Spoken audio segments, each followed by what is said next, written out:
From low-level public servants to the country's elite, Malaysia is cracking down on corruption.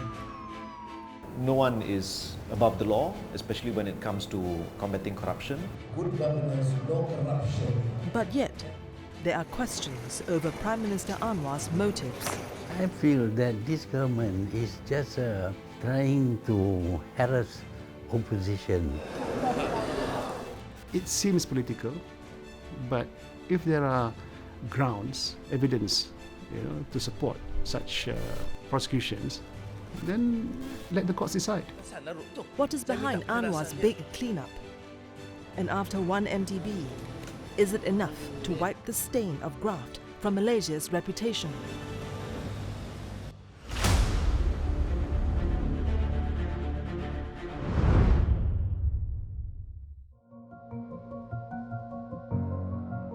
For many years, R. Nadiswaran was a thorn in the sides of many powerful people. The 73-year-old was one of Malaysia's foremost investigative journalists. His pet topic? Exposing corruption. It's been a mission almost 5 decades long. It began when he witnessed what was happening in his hometown, Klang, Selangor. I had been a small-time petition writer back in my little hometown in Klang.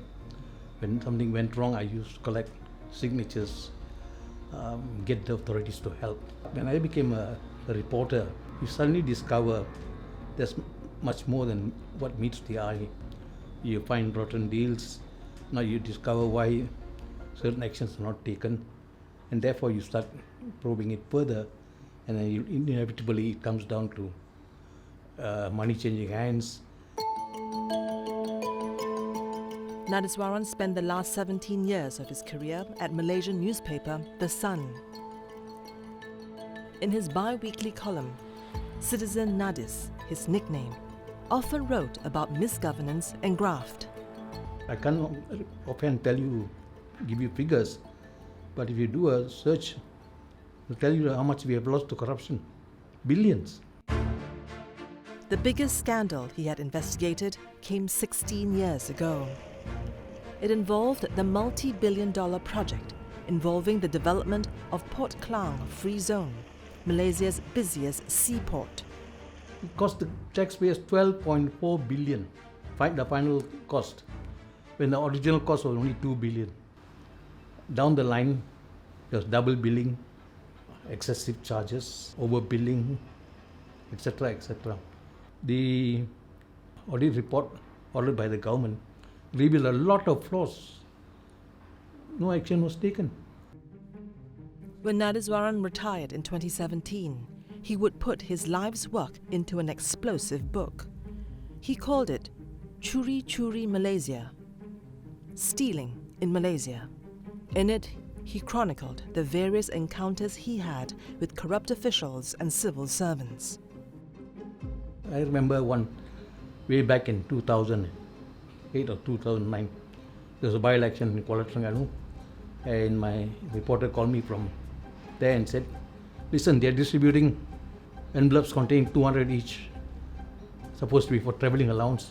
Our reporter refused to take the money and came and reported to me because I was the editor in charge. So this system is that, I call it the UMNO system of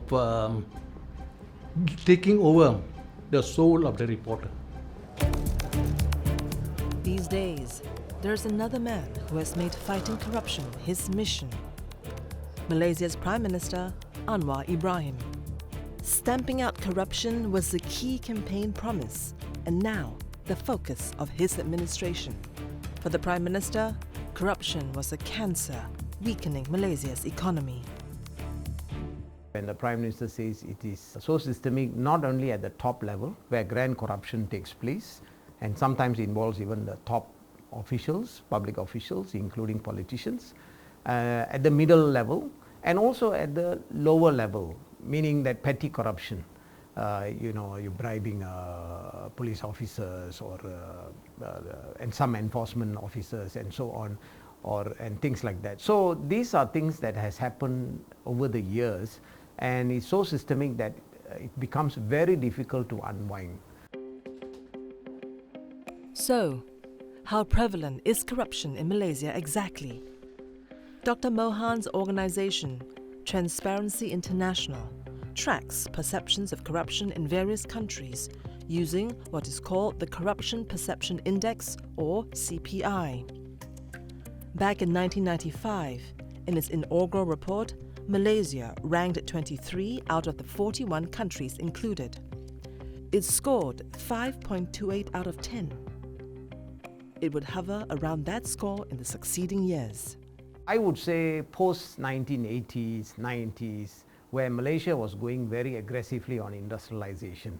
And this is where I think things could have gone wrong, where the idea of getting businesses, cronyism, nepotism, political patronage, and so on. So businesses start getting this idea that only by paying bribes and kickbacks you can get a business.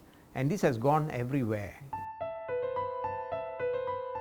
In his career, Dr. Rosli Azad Khan became well acquainted with such kickbacks and bribes. Today, he provides consultancy services on transport issues, from traffic to urban planning and logistics.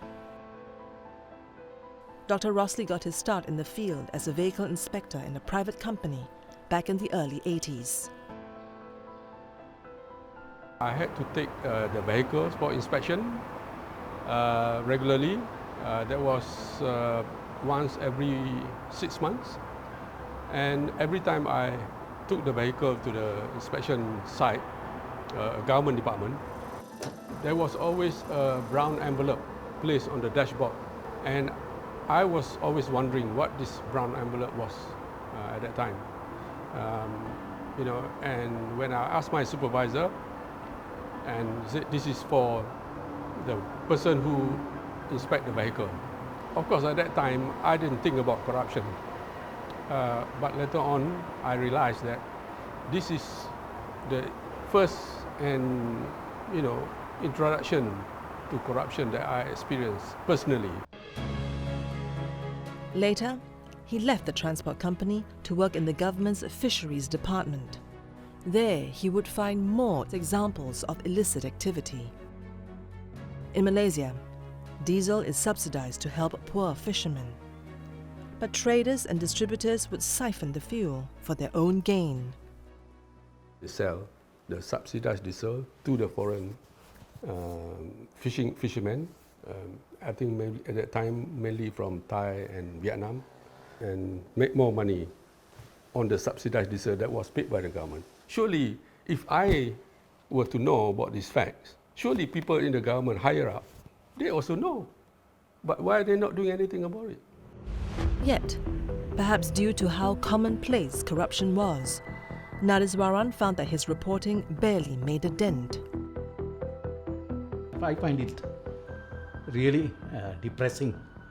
I wrote over 600 columns on such abuses, on lack of governance, corruption. Only one guy was charged for a minor offense. Then, one event would change how Malaysians thought about corruption. The scandal around state investment vehicle One Malaysia Development Berhad, 1MDB. Some $4.5 billion were believed to have been stolen from the now defunct government-run scheme. $648 million made its way into the personal bank account of former Prime Minister Najib Razak. I was the Public Accounts Committee chairman investigating the issue before. And I knew that at the time that this would be an issue that will have an impact which is global and long-lasting. Because of certain decisions that were made of late, we are now saddled with tens of billions of ringgit worth of debt because of 1MDB, for example. And you can see in that, it's not just something that affects Malaysia. I mean, there are international banks that were involved. Due to 1MDB, Malaysia's corruption perception index score dipped after 2014. Prior to that, I would say it's very cyclical. 1 year you do and 1 year it goes up a little bit. It's not very significant. But the significant one was in 2014 onwards until 2018. It went down all the way. And the reason for that is the 1MDB. In the wake of 1MDB, Malaysians would have enough of corruption. They expressed their anger at the ballot box, where in 2018 they voted Najib and his party out of power.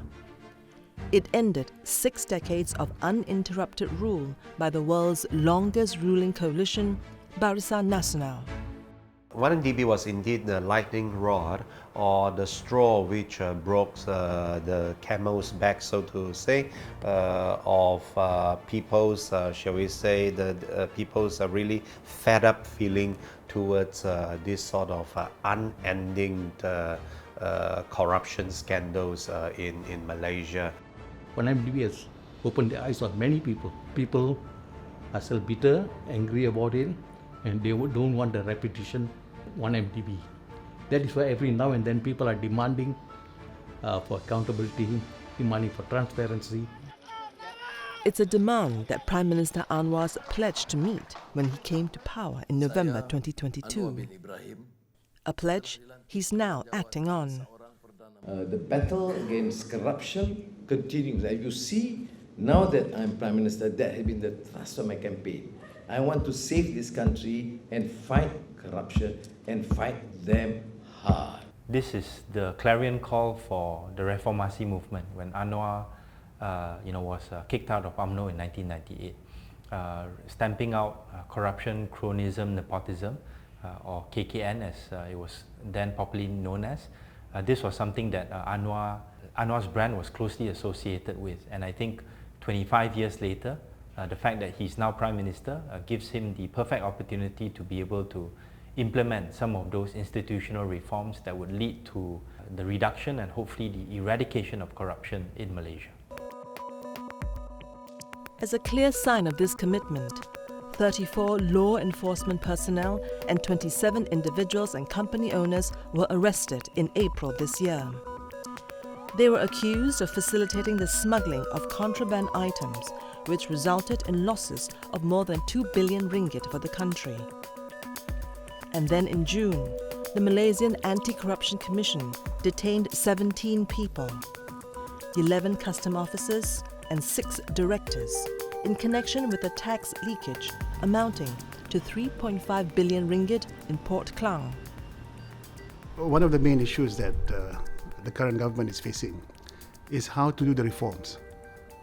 Because the reforms will touch on every stakeholder in the country, not just politicians, not just ministers, not just parliament, not just civil servants, not just enforcement forces.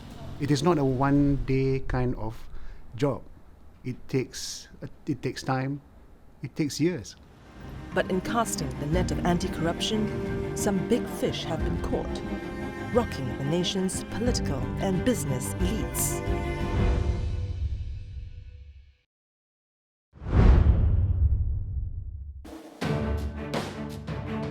Prime Minister Anwar's corruption dragnet has ensnared some big fish, those previously thought to be untouchable. On January 29th this year, 85-year-old former Finance Minister Daim Zainuddin was charged with failing to properly disclose his assets. These included several luxury vehicles, 25 properties and 38 companies. His wife, Naima Khalid, was also charged with a similar offence. Both have pleaded not guilty. No one is above the law. It used to be, the idea was that, wow, this person is untouchable.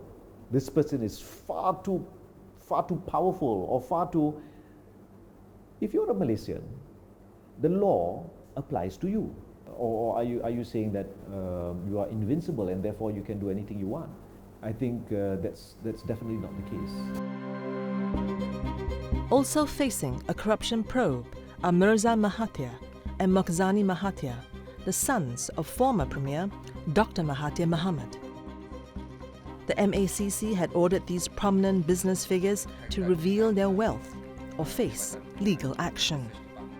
Businessman Robert Tan, a close associate of Daim and Dr. Mahathir, was also charged. Dr. Mahathir Mohamad has also become embroiled in the probe.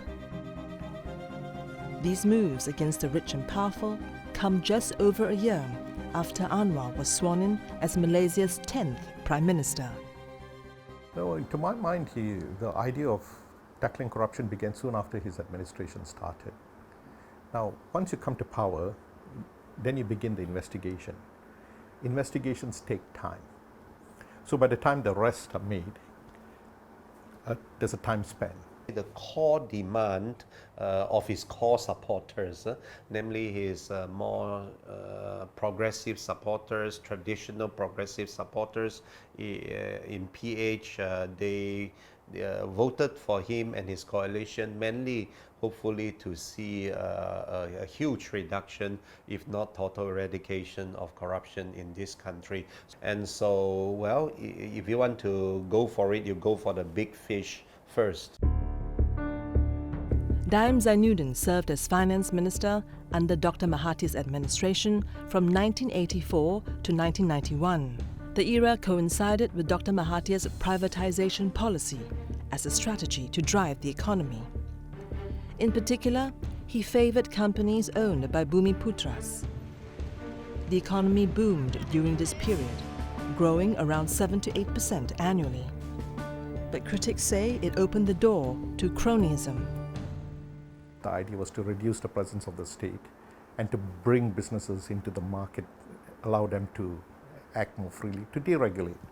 The idea seemed to be good, but actually, in reality, it became a policy that further enriched the rich. And privatization was then given in a very selective manner to people who were closely linked to Mahathir or to then Finance Minister Daim Zainuddin. There were serious allegations of such acts of cronyism. For his part, Dr. Mahathir disagrees. He argues that high-level corruption was rare during his 22 years in office. This is a low-level corruption, like asking for a few dollars if you want to see the officer and all that. So it doesn't affect the decision. The decision can be made without being influenced by the corruption. All these are statements made by the opposition without any proof of the truth of what they are saying. But they keep on saying that the government is corrupt and all that. But what is the evidence? There is no evidence. During Dr. Mahathir's first tenure as Prime Minister, Malaysia embarked on some of the country's most ambitious infrastructure projects, such as the North-South Highway, the Kuala Lumpur International Airport, the Petronas Twin Towers, and a new administrative capital, Putrajaya. The costs of embarking on these mega projects ran into billions of dollars. According to Dr. Mahathir, government contracts were awarded on merit. During my time, if we have a project, we are able to carry out the project because we choose the right contractors and all that. And the contractors need not pay anything to the government. To a certain extent, they have performed. So we consider them capable of carrying out the project. Alim Sa'an, for example, he was able to build the longest expressway in Malaysia. We choose companies that can perform based on their previous performance. But no matter who we choose, we are accused of cronyism. The government would grant monopolies to certain big conglomerates, and that would hurt the consumers, because once you're in a monopoly position, you could arbitrarily adjust your pricings, and the government sometimes are either very accommodating of that adjustment, or the government would subsidize those monopolistic concerns with public monies. Yes, they were corporate figures of great prominence, but how did they get to the top? And they got to the top because the government privatized a lot of projects to them. The government gave them access to bank loans. These are from GLC-based banks. But that's not a productive way of creating entrepreneurs. And this was exposed in the 1997 crisis. And that's why they fell away. To avoid cronyism, Malaysian public servants are expected to follow a code of ethics. They must declare their business assets and avoid conflicts of interest. But in his past dealings with the government procurement, Dr. Rossley saw how these principles were often violated. Until the new government came in, I think previously quite a lot of politicians were involved in business, and I think it stemmed from the fact that they knew what was planned for the country, and they knew also where the budgets are located, and some of the contract works that were awarded by the government were actually companies belonging to politicians at that time. So now there's a conflict of interest here. On paper, there were all these open tender process and so on, but sometimes you have very funny practices such as so-called cornering the tender. Like for example, if it goes for 3 tendering parties, well then you accordingly form 3 companies to tender for it, right? So all these tender exercises became mere exercises in formality. In essence, they were awarded to those who were favored, who were supportive of the national leader of the time. Following the fallout from 1MDB, a new Pakatan Harapan-led government swept to power in 2018. They promised changes to root out corrupt practices. The PH government came into power, and their push was towards charging all those people who were involved. So a lot of high-profile cases where people were charged and so on. So the perception at that time was the government here now is serious, they are in the right direction, reforms are coming and so on. Yet, something curious happened. While Malaysia's CPI score improved immediately after the election to 53 in 2019, it would go on a downward slide in the next few years. Especially after political infighting toppled the PH government, which was replaced by the Perikatan Nasional Coalition.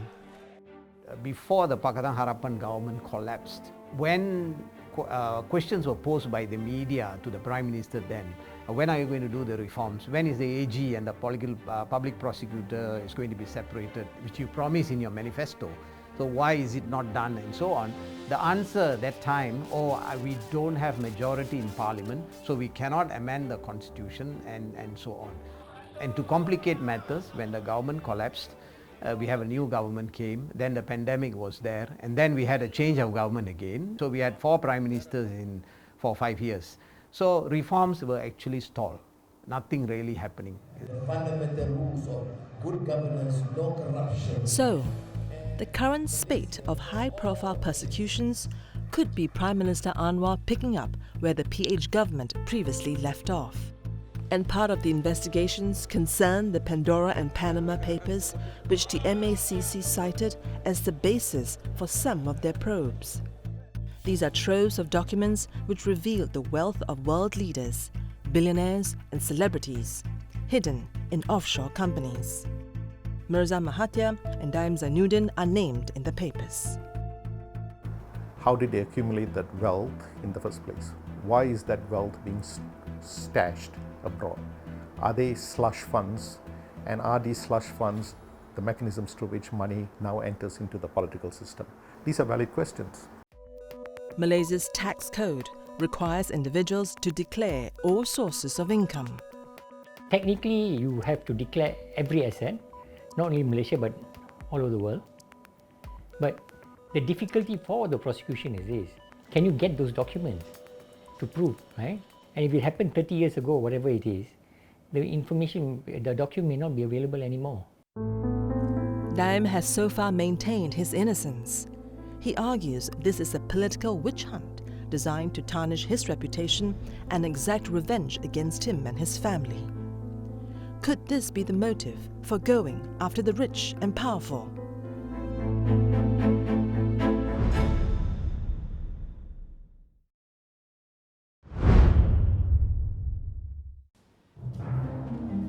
"37-year-old Assemblyman Dr. Afif Bahardin was once a member of Parti Keadilan Rakyat, or PKR.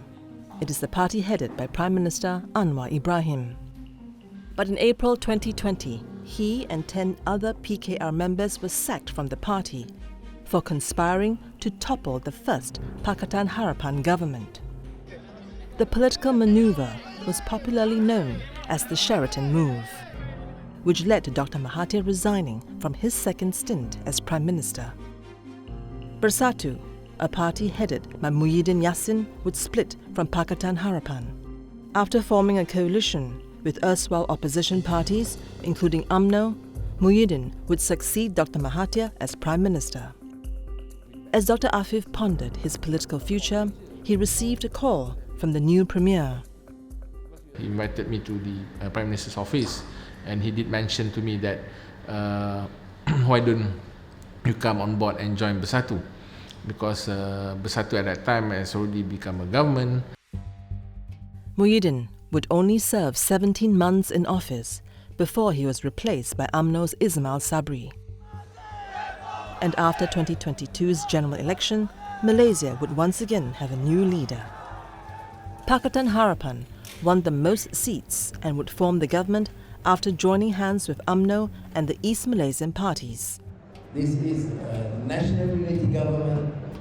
All are welcome on condition you accept the fundamental rules of good governance, no corruption, and Malaysia for all Malaysians. Soon, members of the opposition would face the heat. On February 21st, 2023, Bersatu's party's information chief, Wan Saiful Wan Jan, was charged with corruption amounting to 7 million ringgit or $1.48 million. About a month later, former Premier Muhyiddin Yassin was slapped with 7 charges of abuse of power and money laundering. These were in connection with the multi-billion-dollar COVID-19 stimulus program. Muhyiddin was acquitted last August, but the acquittal has since been reversed and he's once again facing trial. And now, the spotlight has turned to Dr. Mahathir and his inner circle. I think it is just political pressure to harass me and my children. My children have always been doing business outside of Malaysia until I stepped down as Prime Minister. Suddenly, he went after my children, asking them to do something absurd, to reveal all their financial transactions over a period of 40 years. Now, nobody tracks every cent that he spends over 40 years. I mean, if it is last year, last decade even, it may be possible. But to track documents to show how much money you have received or spent over 40 years is absurd. The writing was on the wall for, Tun Dr. Mahathir, his sons, and even Daim Zainuddin, right from when Anwar became Prime Minister. And I think for me, when the government decided not to replace the Malaysian Anti-Corruption Commission Chief, Dato' Azam Baki, I think people who are keen observers of the political ecosystem would be able to see now that the MACC chief is very friendly towards the government, and this obviously would raise questions and concerns about his and also the MACC's independence. Those alleging political persecution point to how members of the current ruling coalition were treated differently. The most prominent case involving Deputy Prime Minister and UMNO President Zahid Hamidi. Zahid was facing 47 bribery and money laundering charges related to the alleged misuse of $27 million of funds of a charity organization, Akal Budi. the High Court granted him a discharge not amounting to acquittal in September last year. Anwar's opponents were quick to cry foul. Datuk Sri Zahid, 47 charges, but all being dropped with the NAA. And these are the things I feel that with this current administration under the PMX, are using the apparatus within the government in order to curb and also to put pressure on the opposition. 47 charges was the trial was going on, and then suddenly the AG says we are not going to prosecute. Why? This is definite corruption, and the court will have to decide whether it is corruption or not. You should allow it to go on. So there is no sincerity. When you talk about fighting against corruption, it's only the opposition. The dismissal comes after the Attorney General applied to drop the case, a move the Prime Minister has said he's not involved in.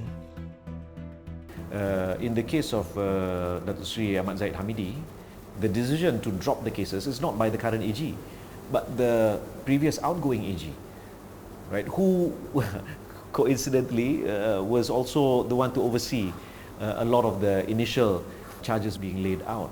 These matters are in court, so we leave it to the courts to decide. It's up to the Attorney General. If the Attorney General decides not to prosecute, then the charges fall.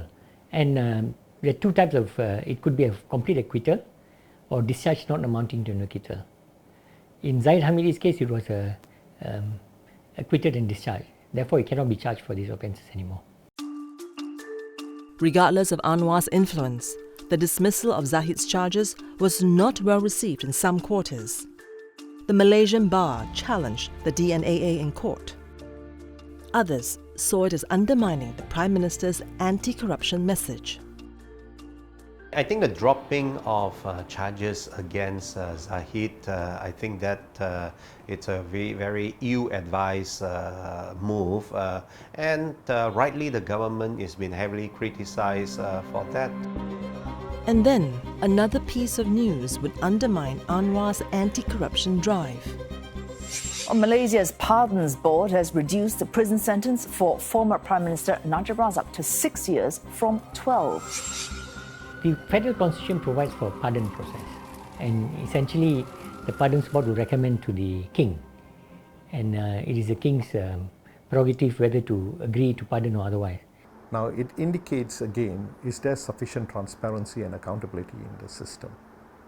How is the Pardons Board formed? Are they truly independent? Have they been open about how the whole process occurred? So on the question of Najib, I don't think it merited any pardon. Did he admit guilt? No. Did he return any of the wealth that he is said to have accrued while he was in power? No. So on what basis then is he been given even this partial pardon? What has happened before, cannot be used as a yardstick to assess UMNO's future.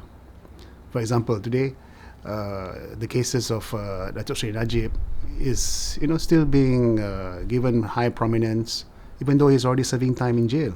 Now is the time to move forward, and we need to give Mr. Anwar a chance. Don't pull him back. Don't pull him back by bringing up accusations that there are old scores to settle. Well, it seems political, but if there are grounds, evidence, to support such prosecutions, then let the courts decide. And here, as a sign of consistency, supporters say that Anwar's allies are not immune from persecution. DAP's chairman, Lim Guan Eng, is facing corruption charges, despite leading a major component party in the ruling coalition. The cases involve a couple of multi-million-dollar infrastructure projects initiated during Lim's time as Penang's chief minister, and the development of a 11.6 million ringgit dormitory project. I've said this to MACC. And they never asked me to show proof of whether I got millions or billions of ringgit in my bank account. In May, Lim and his wife lost bids to have the charges dismissed. Both cases are still ongoing. To say that by just taking Lim Guai Eng's case as something that is fair, seeing that both sides are having cases, but that doesn't reflect that the current perception that the public has towards the administration is that 71% still feels that the government corruption is big. Whatever the motivation, Prime Minister Anwar Ibrahim wants Malaysia to rid itself of the stain of corruption. He has set a national CPI target to be in the top 25 in the global ranking by the next decade. Can he do it?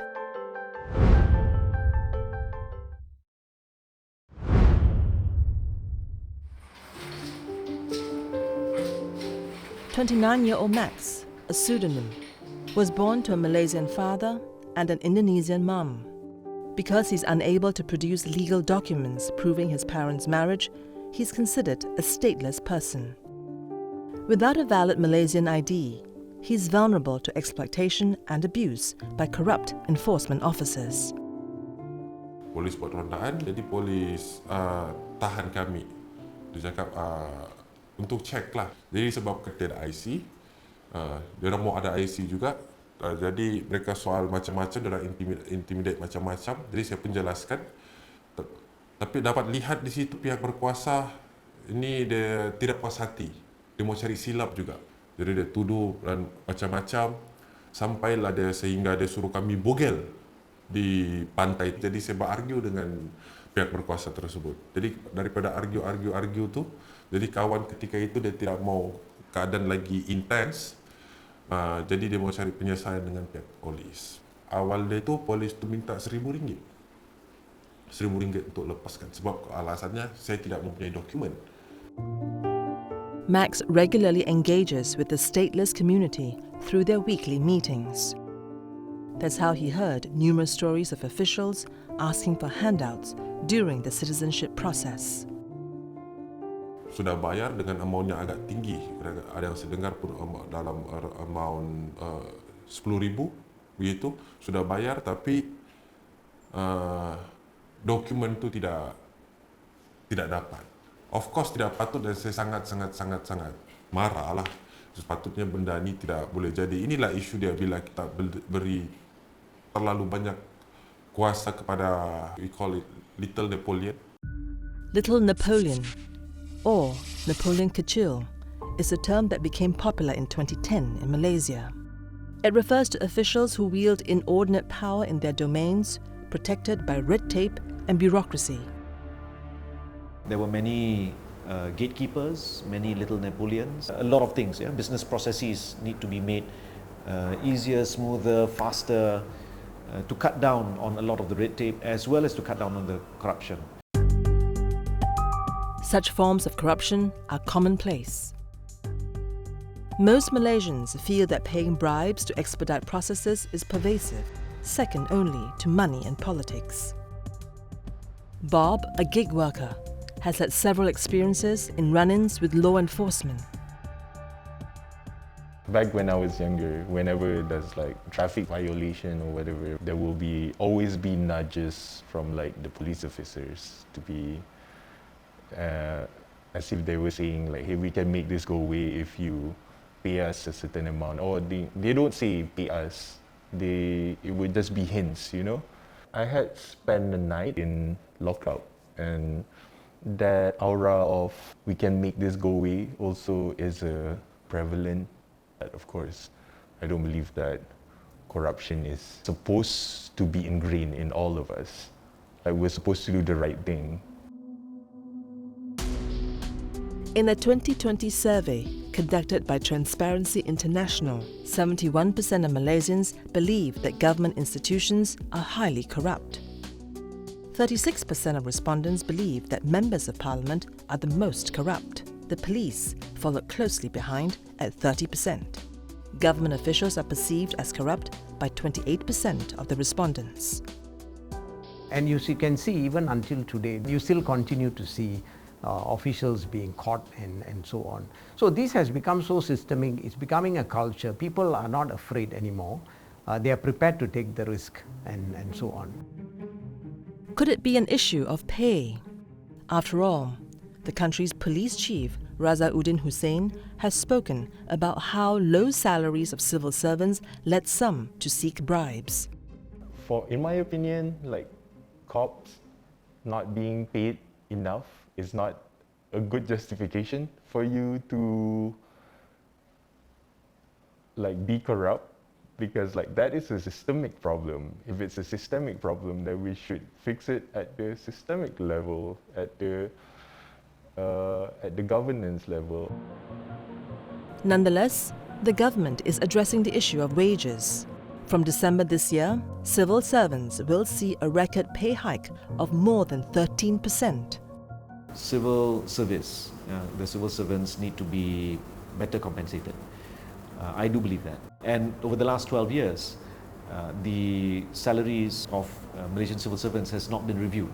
People need to survive, cost of living is high, and so the only way out is any opportunities. If you can get some kind of commission, some kind of kickbacks, people take advantage of it because people want to live. So the answer to this is we need to reform the wages. Of course, the question is, will that immediately stop corruption? The answer is no. These things will take time because corruption is a behavioral issue. While investigations into big names may have grabbed the headlines, rooting out corruption will need to happen at multiple levels. Prime Minister Anwar's plans to do so were outlined in May with the release of the National Anti-Corruption Strategy 2024 to 2028. It calls for better education and improving public accountability.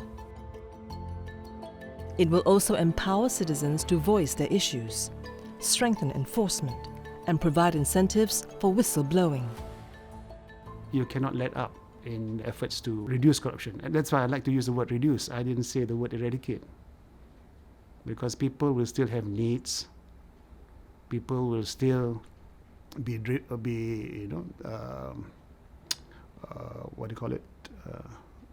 tempted to be corrupt. But you just have to be vigilant, all the time. And you cannot let up. Our concern on this matter, it is just a broad strategy outline.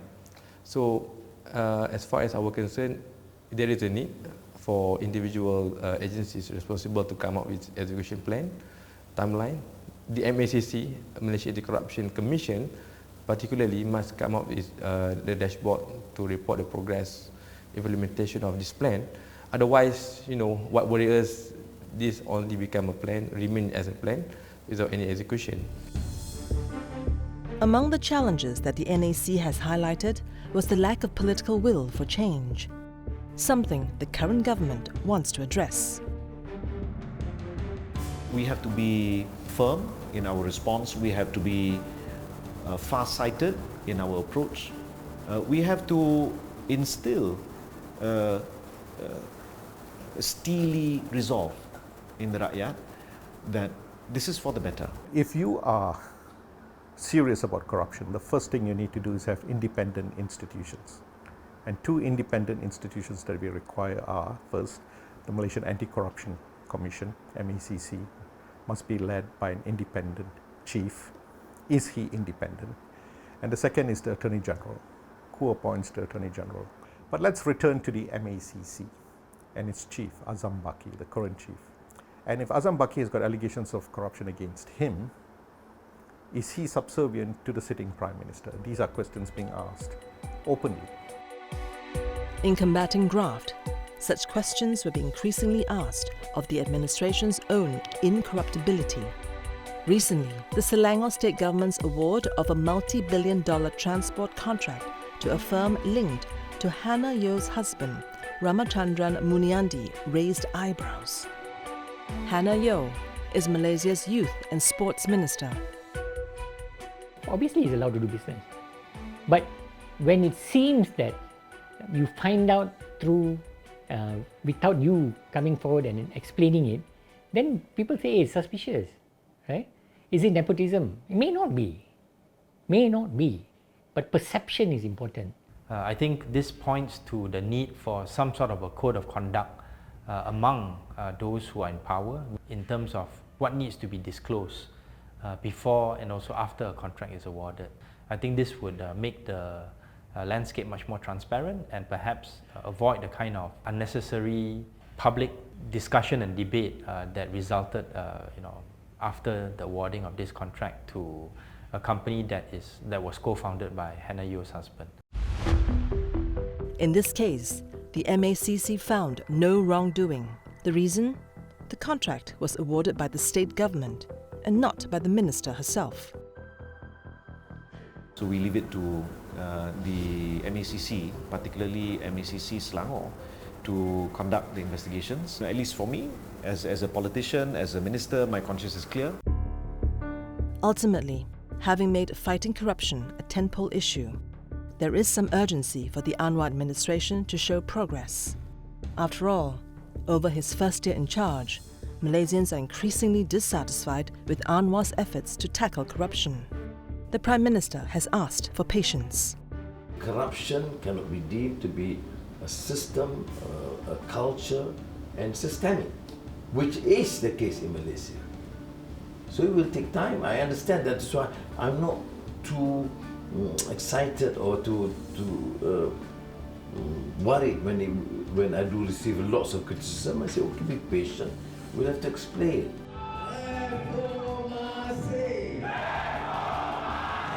This current government has only been in power for 2 years. We need more time for that. If we reduce corruption in this current government, it's already a good sign that we are achieving a lot of the objectives that we are looking for from the anti-corruption drive. It will take time, and I think it's a noble aspiration. If we close the loopholes, if we address some of these systemic issues, I believe we can better deal with corruption in Malaysia. The question now is how much time Malaysians will afford the government. On a scale of 0 to 10, I would say 4 out of 10. That's what I will give. There's still a long way to go for the government. I think it's a good start. I would not venture so far as to say they will succeed, but if small chunks of this castle of corruption can be chipped away, I think that's something good for this country. And for Nadiswaran, even in retirement, his fight against corruption in the country continues, however long it takes. I want a better quality of life for all of citizens.